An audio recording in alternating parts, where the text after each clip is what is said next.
What's up, everyone? I'm Merc, and this is Trading Shots, a show where our panelists debate all things CWL. I'm heading out points for strong arguments and hot takes. Today, we have a very special episode. We have former pro Momo joining us, Miles joining us, making some of their first appearances. Ben back as well. Maven wanted me to tell you guys he hates you all. I'm not sure why he would say that. I don't know. He's like, I'm done with this show. But I have a beautiful panel. How you guys doing today? I'm doing good. I'm excited to have Momo. It's your first time on the show. Miles, you're returning back. You made some bold statements last time. But Joe, me and you, we work hard, okay? We're out here every single episode, so I demand a point. I demand a 1 point lead going into today's episode because I'm here week in, week out, Joe, okay? I'm not, lying on a beach like I think Maven. He's probably not. He's definitely not on a beach. He's definitely not on a beach. But that's not a point, Joe. I'm here week in, week out. I demand a point. Is this how this works? Can I get two? I'll take two. I think I deserve it. We'll see. I think I deserve it, Joe. Hit it, Joe. Don't do it, Joe. Peer pressure. Joe, hit the button. Hit the button. All right, he has been here. He's been working hard, But, guys, this is going to be a fun episode. Thank you all for joining me. But let's get right into it with First Blood. Luminosity's downward spiral continued this week to the point where Coach Ricky played for Gunless on Thursday against Optic. Well, this is not great for the squad. I want to know who has the most to gain from LG's implosion. Momo, we'll start with you. I think most of all the fans. I think the fans are going to see the best experience now. We're going to see a team change. I think we're going to see things get more exciting. And especially, the memes, Twitter, social media. I think these guys are the real winners. I can't say LG. Of course, their rivals may benefit, but I think the real winners are you guys at home. All right, Ben, for you, it's a tough situation, but, who benefits from this? Literally everybody. If you're a competitor in the CWL, you now benefit. We have a championship-winning team, which has just collapsed. And one of the biggest superstars in the game, best player in the past 3 years, is now on the bench. That is, you couldn't ask for a better thing. But then when you look at the actual division itself, the bottom four teams now, LG's down there. You didn't expect that. So everyone's kind of getting a one-shift bump. The teams at the top, you don't have to worry about it. Honestly, literally everyone, Joe. It's a great time to be in the CWL. It really is. Especially in Division A. Miles, for you, who benefits the most from this tough situation for Luminosity? Just to echo the sentiments of my co-workers, everyone does. Twitter does, Reddit does, we do on the desk. We're having a laugh in the green room as well at their expense. LG, though, until they fully collapse, it's going to be like when the bloody Soviet Union fell, when the wall came down and the world had to pick up the pieces of a superpower dying on its knees. Until that moment happens, though, it's still just going to be us, and LG are going to be okay. Wow, that was a lot of passion. Thanks, wow, I love that. Points. All right, now we're going to set you guys up as you are Luminosity's manager. I want to know, what are your future moves? This could be before Anaheim, post Anaheim, during that roster movement period. So a lot of tough decisions to make if you're that guy. I want to know what you would do. Miles, let's start with you. If you're the manager, what are your moves? Very first thing I do is I gift Formal 200 subs. The second thing I do is I hold on to Gunless and I look at that squad and I think, okay, where's the real problem here? Because you can't let go of a caliber player like Gunless. MVP performances in every game he has touched. The man is a monster. Difficulties in the squad is one thing, but to get rid of him, it just seems so crazy. So you look at the bottom of the team, you look at the slacks, you look at the classics, and you think, okay, where can I make a change here that isn't going to disrupt this winning formula we've had? I need to bolster that. So that's what I'm looking at. So you're hanging on to Gunless, right? Through all the problems, you're going to look at moves elsewhere. Momo, for you, you're LG's manager. What are your moves? For me, I ask the players. I go to all the players and I kind of see what they want to do. Because for me, the vibes need to be on point. And if everyone wants Gunless out, it has to be to the bench before Anaheim and for him afterwards. Maybe he goes elsewhere. Cash out on him. He's a great player, one of the best in the world. And he can, of course, bring an asset to your team, which could be so strong. He is top 3 player out there right now, in my opinion. But, if it's another way, if you go to the players and he isn't the problem, I think you've got to really discuss within LG. But for me, you keep him, you bench him for Anaheim, and then maybe afterwards you make that decision. So potentially a bench move from you for Anaheim, maybe play Ricky. I'll tell you what, that Optic LG match, it was close. Formal had a superstar performance, but maybe if they can get Ricky some repetitions, maybe it's a little bit better. Ben, for you, you're the Luminosity manager. What are your moves? I think it's the worst spot you could possibly be in if you're LG's manager. It's a tough one. It's a horrible one. And let's not forget, Gunless has been in a position like this before if you go back into IW, so this is no stranger territory for him. But here's the thing. You can't actually change your roster until after Anaheim. So if you're the management, in my honest opinion, you make a point. You say, look, no matter what went on behind closed doors, we don't fully know the story, but if it's enough for you to consider benching your superstar, let's assume it was pretty bad, right? You have to bench him for Anaheim. Why? I mean, Ricky played very, very well. They put against Optic Gaming, one of the best teams in the world, and it was competitive. Honestly, LG should have won some maps. But the bigger question is, what do you do after Anaheim? That's the hard decision. It really is. For me, Gunless is so good, but what are you going to get in return for a trade? Are you going to get anything of significant value, the same value as Gunless? The honest answer is probably not. There's not that many players you can switch in. So you're looking at rebuilding. Who'd you keep? You have to keep Formal. You keep Gunless. Those two wanted to play together. That's not the issue. The issue is elsewhere in the team. I hate to say it because I know it isn't their fault right now, but if you want to win a championship, there's other parts of the team which need to go. And they've been the key point we've been looking at for the past 2-3 weeks. Yeah, I mean, sort of Slats, Classic, even John, right? I mean, yeah, the stats-wise, they haven't been the best. I mean, we've talked about Gunless and Formal really just being those two guys. Now, I will say yesterday, John played a little bit better. They all did. Slack played a little bit better. I don't know if that was there's no pressure on us, right? Like, there's no pressure on us. We don't have to worry about if we win or lose, or we can stat a little bit more. I'm not exactly sure, but it seemed like they were a little bit more comfortable. Yep. And we do know those guys have won championships. I'll tell you what, though, if it was me, I'd try to find a trade. I think every team will probably accept Gunless. Can you find some sort of value in him? What I mean by this is you have enough in John, Formal, Slack. Can you add one more piece and potentially they could, fight for a title because you need all 5 pieces to really start clicking to win a title. But that's going to do it for First Blood. Let's go ahead and take a look at our scores. Benson, Momo, you guys are tied right now with 4 miles. You're just 1 point behind. But I tell you what, I love the passion from you, the whole history lesson you were giving it. It was a fantastic time. All right, guys, now it's time for Quick Scope. Remember, you have 30 seconds to answer a question, and we're going to start with FaZe. FaZe stepped in for Red Reserve mid-season and came out swinging. I want to know, what would their record have been if they started the season with their current roster? Miles, we're going to start with you.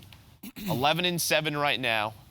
What would you think their roster is? 11-7 right now. Well, before coming in here, I sat down with a time stone. I saw all 14,605 possibilities, and the outcome is there is no difference. The teams they play, I mean, they beat what? Oldie United. They beat the old Envy, or they get beaten by the old Envy. Sorry. So I don't see too much of a change. I think this is a very difficult question to answer because there's so many maybes and hypotheticals here. I don't think much changes, man. I think the honeymoon period they're in now, and the makeup of the players and the caliber of the players that they have now is indicative of exactly where they need to be. This is it. This is the one, FaZe. You've got Anaheim. You've got it.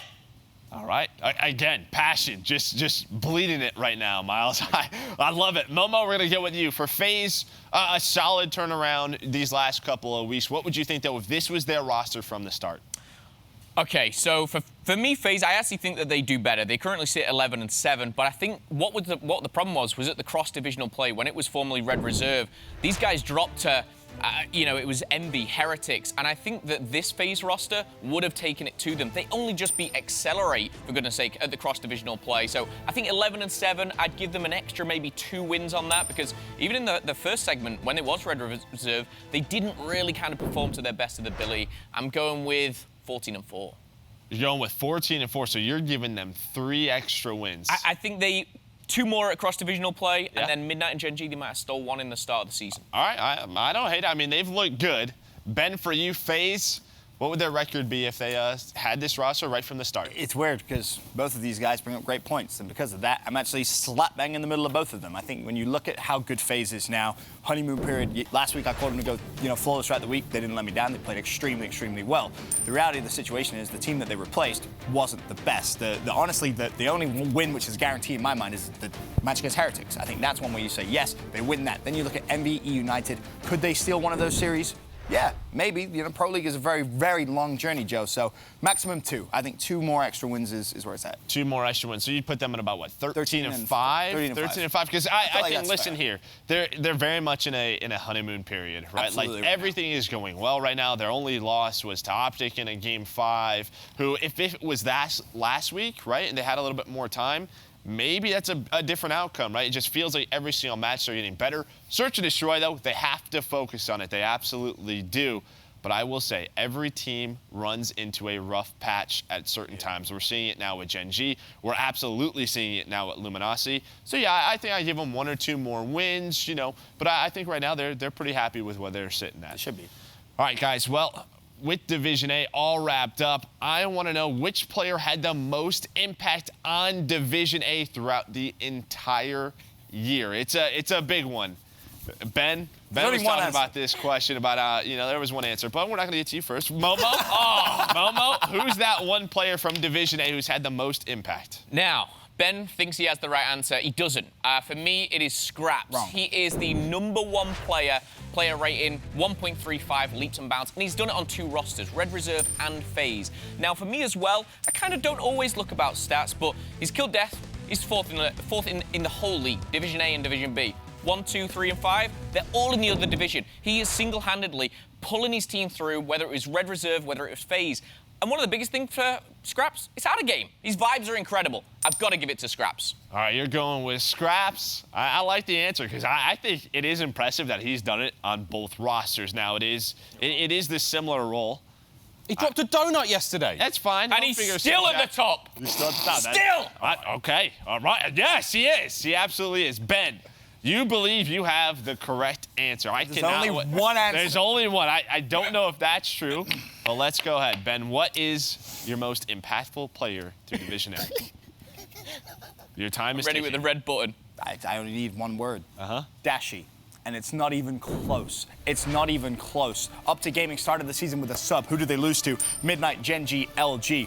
The Midnight game, yes, at that time, Midnight was a great team, but they got absolutely stomped. Not close. Since Dashy has returned, Optic Gaming has lost 1 game to 100 Thieves, which then they got a little bit of revenge in London, and obviously they went back against them. But still, my point is, Dashy's addition to Optic Gaming, you get the full force Optic in the league, which is what you need, Joe. He has been, without a doubt, the best, most important player in that division. It's actually insane because they went, 14-4, yep. Right?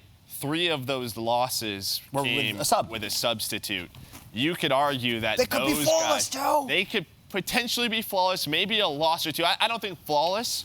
I don't think they lose to LG. I don't think they lose to Gen G. They definitely don't lose to Midnight with Dashy. They lose to 100 Thieves with Dashy. I mean, we're talking hypotheticals, right? I give them 1 or 2 losses, At that time as well, Joe, you think about how good Optic Gaming were, full force. Dude, they have 1 loss to 100 Thieves. That's it throughout their entire season. I like the answer. I don't think it's the only answer. It is the only answer. I think Momo showed that. I feel sorry for Miles because whatever he says is wrong. All right, Miles, for you. Are you ready? Impactful player on Division A. Back into the passion pit, friends. Look, for me, it's about the redemption arc. It's about the story, the return, the rise from the fires, the ashes. It could be Attach. It could be Attach and EG. It could be Dylan or Denz and Reciprocity. But for me, it's actually Attach. Oh, my God. Is Dylan frying right now? I mean, EG have gone from rags to riches. That squad, yes, they did have a rough run against Reciprocity. It was a 3-2. But that team has gone from literally bottom of the bottom to, in my place now, like a very solid mid-table with a decent ceiling. A decent ceiling. Not the best, but decent. Yeah, I think the couple of losses this week sort of put a stop to a lot of the momentum they had within the week before. It seemed like there was teams they should have beaten this week that they lost to. I think Reciprocity is one of them. I know Reciprocity flawless this week, but when we saw EG last week, we thought this was it. We thought they were getting better and better. Apathy and Attach were really stepping up. I like it, though. Yeah, I think Attach has really helped this EG team really start to turn around. But now it's time for our next question. Looking forward to Division B, because those next couple of weeks, we're going to have our Division B teams back. What team is the team to watch in the coming week? I think there's a lot of good answers. Ben, for you, who is that team? Who are you looking out for? So like last question when there was only 1 correct answer. This question, I think there's a lot. For me, I'm looking at 100 Thieves. Why? It's almost as if they've come off an event win, right? And we didn't even see them following that. We saw Optic Gaming, and Optic came out and played lights out. It's as if Optic said, all right, you'll move 100 Thieves. What are you now going to do in your division games? And there's almost a little bit of pressure on them. Yes, they won the last event, but they want to come out and show that they still are strong because recency bias is very, very big in fandom and even in analysis when it comes to that. We've seen Optic Gaming, and it's very easy to kind of jump onto that bandwagon and be like, yep, they're the best team in the game. 100 Thieves have to remind us why it's done. Okay, I like that answer. Miles, let's go with you. Who's the team that you want to watch in Division B? Again, I'm going to ride that redemption arc. I want to find who can turn the ship around. For me, it's Splice. Splice, they full the bed in London. The sheets were a mess. It was terrible. Stanky. I mean, just stanky sheets. I want to see how they manage to bounce back from that, because we talk about the maturity of a team. We talk about a team with the perfect makeup. That really is it for me. I still believe that every player on that roster is magnificent at what they do. I think they can still win a championship, but we have to see them bounce back now after what was a bad loss for them. Falling outside the top 2, tough work for me. Can FaZe turn it around? I hope so. I mean, going into London, they were sort of the one team. They've never performed the best at the league, right? For some reason, they've shown some cracks, but we didn't trust that because why? They got 3rd, they got 2nd. We're like, all right, London, it's time, right? You're making improvements, and they didn't get 1st. They got 12th. Yeah. They did not look good whatsoever. So for Splice, I think this is a big couple of weeks because I think similar to some of these teams that we saw in Division A, if Splice doesn't turn around post-Anaheim, we're thinking, are they going to make a change for Miami and Champs? We'll have to wait and see. Momo, for you, who's the team you want to watch these next couple of weeks? I love this question because we've all got different answers. I'm looking at Envy, and the reason being they've just come off a 4th place at London, which is their joint best placement since Call of Duty Championships 2017. Why, you ask? Pharaoh, Decimate. They're the new additions. We've just seen App, playing with EGs, doing well. Now I think the pressure is on Envy. Decimate, 4th best player rated at London as well. And now he's going into this. He's got a lot of pressure on him, but I feel with these guys, I really think they can make the playoffs from 5th to 4th. This is their time. It's Envy. Yeah, I think Envy is a fun one, right? They pick up a couple of young guns. They put, Patty P as the main ICR. You still have Hook on the team, by the way. Like, Don't forget that. Have they hit their fullest potential? Go ahead. I was going to say as well, we get Pharaoh versus 100 Thieves. Yeah, we absolutely They dropped him. do. Yeah. Revenge time. It is revenge time. Extra point. That redemption arc. Well, it's past your time, but close. I tried. Yeah, no, it was a good attempt. But yeah, I think for Envy, was sort of London their ceiling? Did they just hit a great, because they won a lot of game 5s, right? Like we knew they were going to be a surge team, and Decimate just took over. Now I think we're going to see a little bit more consistency. What is this Envy team? We'll see these next couple of weeks and at Anaheim. But time for our next question. This is the first time we'll be seeing the Division B team since CWL London. Well, I want to know which player, we talked about the team. Now I want to know which player has the most to prove this week. Miles, we're starting with you. Who is that one player that has to step it up? I want to see Temp step it up. I'm a massive fan of Temp. He's been top of the damage dealt leaderboards for a long, long time. We've seen him do horrible, heinous things. But when I think about Division A, I think like, okay, who was the biggest standout for me in Division A in the damage dealt leaderboards? It was Dylan every single day, rocking up, top of the charts, baby. I want to see Temp get back to that form that we saw in the beginning half of Black Ops 4's life cycle. Maybe it's the Splice downfall they're having right now where he's having this kind of dip-off. But for me, Donnie Temp's one of the greatest players in the world, and I want to see him bring that thunder back. All right, so you're going with Temp. Yeah. All right, I don't know if he has the most to prove to me, because I feel like he's proven it time and time again. It's just dropping But he's got to off. keep it up, right? For Splice, I think there's other pieces on Splice that you could probably look at and be like, they need to step it up. But you're going with the young gun Temp. Momo, for you, who's that one player that has to step up for their team? I think I'm going to ride my last answer in the Envy answer. I'm looking at Pharaoh. The reason being, he joined this 100 Thieves roster, qualified for the PLQ, got dropped. He was in a mess, he was in a really bad situation. He now finds himself on a very solid team, just off a 4th place finish, and he's going up against these, potential rivals, if you like. And I think Pharaoh as well, he's got to be hungry for it. He's got to be the one to kind of step it up, match Decimate, and really, drive his team from 5th to a top 4, making playoffs. I reckon Pharaoh. You're going with Pharaoh. I like that answer. For Envy, I think when you look at the Envy roster, I think you look at Hook and Decimate. Those two have to be consistent, but we always talk about more, and who do they have to be? I think Pharaoh and Silly are a dynamic Maddox duo, but at times it seems they can be a little bit inconsistent. If they can find that consistency, Envy is going to be dangerous. Ben, for you, who's the player that has to step up? Oh, this is easy. Miles talked a lot about sheets not being clean. Well, there's one team whose sheets were definitely not clean, and that's Denial. I'm picking Rated. You have to. The guy talks the talk, and he talks it so consistently. I personally love him. I think he's a fantastic player, but here's the problem. This year, the results haven't matched the talk. It hasn't matched the Twitter fingers. You need to play well, and here's the problem. After London, you're back, you're in the United Kingdom, you're going to have the crowd on your side, massively underperform. You have to show that this team comp actually works, because now I don't think there's that many people which believe. I don't believe. Yeah, Denial is an interesting one, right? They're terrible. Yeah, they were not good. There's a couple, I think Denial and Splice sort of, what are we going to see from them? That's what a lot of people want to see in Division B. And what's interesting is, don't forget, that old Red Reserve team, Zero was running a SOG, right? Guess who was running the main ICR? It was rated. Like, there's a reason now we're talking about so much about Zero. It's because he's running main ICR. What if he was running it earlier, right? Like, that's sort of the big question.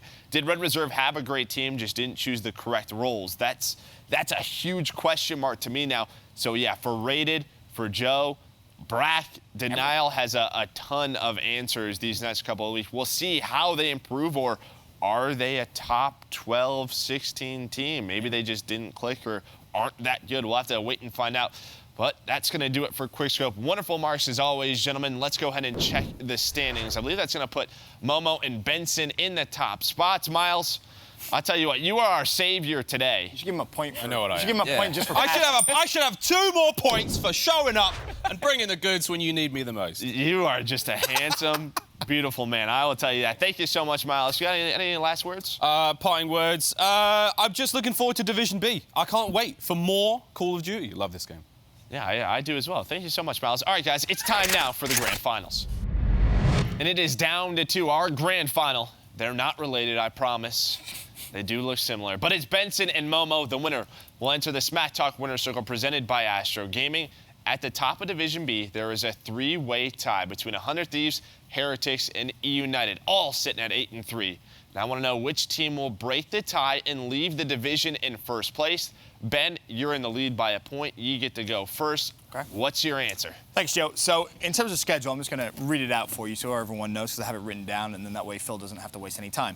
100 Thieves, they play Denial, Envy, Heretics. United plays E6, Splice, Envy, and Heretics plays Envy, E6, 100 Thieves. There's a common denominator there. All 3 teams play Team Envious. Now, the most likely team in the 3-way tie to lose to Envy, in my mind, is Heretics, okay? No disrespect to them, but with Envy's form, I think Envy beats Heretics. The big problem for Heretics is they also play 100 Thieves. I think 100 Thieves beat Heretics. Bang, Heretics out of the question. That's already 2 losses for them for their week. So you look at the top 2 teams, 100 Thieves, E United. Who has the most to prove? For me, I think, again, it's 100 Thieves. I mentioned this earlier on in the show, Joe. They have to come out and play well. Uptick kind of made it your move. 100 Thieves, what have you got? Show me that you can go flawless in the week. All right, so you're thinking 100 Thieves is going 3-0. Yep. They do have a couple of tough opponents, but I think they should be able to handle it. Momo, for you, who is that team? Who's going to break the tie? I mean, right now, I think I kind of want to press Control-C and then Control-V and say exactly the same as what Ben said. But the reason, I want to give a reason behind why 100 Thieves will be Envy. I think Envy, they had a very, very strong performance in London. Probably the best we've seen Envy in over a year now. But again, I still think there's a lot of flaws in the way that they play, and I think 100 Thieves are the one team that exploits that. Heretics, I agree with Ben. I think, you know, this is a team that will drop off. They've got a hard kind of couple games in front of them, but I think it comes down to that 100T Envy game, and I just think 100 Thieves will win those searches, will win these respawns as well. I can almost see them taking it 3-0, so I've got to go with 100 Thieves. At the end of the day, I think these guys are going to come out on top, just like London. All right, so you're both going 100 Thieves, but I want to ask you guys this. Is there a way that this is a tie? Do you see E United going 3-0? Ben, Absolutely why is not. that? Absolutely not. So E United, like I said, they play E6, Splice, Envy. Now, for me, E6, I'm going to give them the benefit of the doubt. That's a win for them, as it was with Heretics, who also play E6. The problem with E United is Splice and Envy. Splice is coming in knowing they have a lot to prove. A terrible placement. Now, on paper right now, is E United better than Splice? Yes, they had a higher placement. But Splice have to play well, plain and simple. The big issue for me here is that Envious match. That one is one where, as kind of Phil just talked a little bit about how he can see 100 Thieves taking that one, I don't know if I can see E United comfortably taking that. And just because of that, because there is a question mark on both of those 2 series, I could see them dropping at least 1. To come out and go 3-0 for E United, for me, Joe, is just going to be too hard. Maybe 2 wins, sure, I would expect that. If they had a 1-2 week, it wouldn't surprise me. I don't expect it, however. For me, 100 Thieves, their schedule is just better. All right, Momo, for you, what about E United? Can you see them go 3-0? Can they? Sure. But it's just the probability. The percentage of these guys actually doing this and taking down Splice and Envy it's unlikely that they do both. Can they? Absolutely. You know, it will still be a tie. And I think that makes it interesting going forward. Would I like to see it? Absolutely. I want to see this as close as possible. I want to see that battle between 100 Thieves and E United. We've already seen it in the grand final of London. I want to see this against the very end. I just think it's harder for E United. That's the reason why I think both myself and Ben, we're picking 100 Thieves. They have the easier games, but anything can happen on the day. E United, though, they need to come in this first week with the fire, and they need to win all three. All right. Well, that's going to do it. But I'm going to tell you what, I think you guys are both crazy. I think we're both crazy? I think this is a tie. I think E United goes 3-0. You talk about a lot about how 100 Thieves has to prove their point. Yeah. E United wants to do it even more. They were runners up. True, but who do you feel more confident in proving their point? 100 Tell Thieves me or United's schedule. United plays E6, Splice, and Envy. You think United loses 1? I think 2-1. I think they can lose to 1, but I don't see it. I just don't. I think they beat Splice, they're in better form, and I think they beat Envy. I think they're a better search and destroy team than both of them, and that's what's going to be the difference maker for me. But that's going to do it. Let's go ahead and take a look at our scores. Yeah, I'd be racking up points if I had to do it, and that's going to make Benson our winner. Woo! You're going to the Smack Talk Winner Circle presented by Astro Gaming. Benson, as the champ for the week, your prize is 60 uninterrupted seconds to say whatever you want to whoever you want. Put on that golden headset. Your time starts right now. Thanks, Joe. You're First of welcome. all, shout out to you. Gave me the extra point to start the show. Reason I won. Appreciate you, brother. Actually is true. Phil, thank you for joining us today. You're a valiant competitor, much better than some of the usuals we have on the show. I'll get to that in a little bit. As well, for Miles, we appreciate you. Always a good time. Just probably got to get a little bit better at arguing your point. But my big thing I want to say some passion. here, big thing, where are our regulars? Huh? Where are they? Where's Maven? Where's Namus? Where's Pac-Man? Why is it just me and Joe? Me and Joe coming in week out for this show, okay? Everyone else they're slacking. This isn't good enough. I demand better stuff from our fellow colleagues. That's my point, Joe. I'm a little upset about it. Will says he's going to give you more time if you want to keep going on. Wonderful. Okay, great. Keep going. Maven. Maven. Maven, come on, man. Come on. I think he's given up. I genuinely believe he's getting. Do you want to duo this? Should we both yell? I think we should. It's not good enough, Joe. It's not good enough. He's your duo. Yeah, go ahead, give me the headset. I'm going to give me some of the time. There you go. Yeah, I'm going to go ahead and take it. You know what? Yeah, look at this beautiful thing. I've never worn this before. Now you are. Listen here, Maven. You talk about, oh, I'm the best here. You never even show up. And all the fans who are like, man, I love him the most. Thank you so much. He doesn't even like you. He really doesn't. Doesn't like you at all. Believe me. Ben, myself, I'll even give Pac and Nameless a little bit more because they show up for work. Are you kidding me? And then Pac-Man, where are you? Like, come on, where'd you go? And well, I mean, Nameless, you were obviously so bad they brought Momo on. So what the heck's going on? Pretty soon, I'm not going to be hosting. I'm going to be playing. I can't wait for that.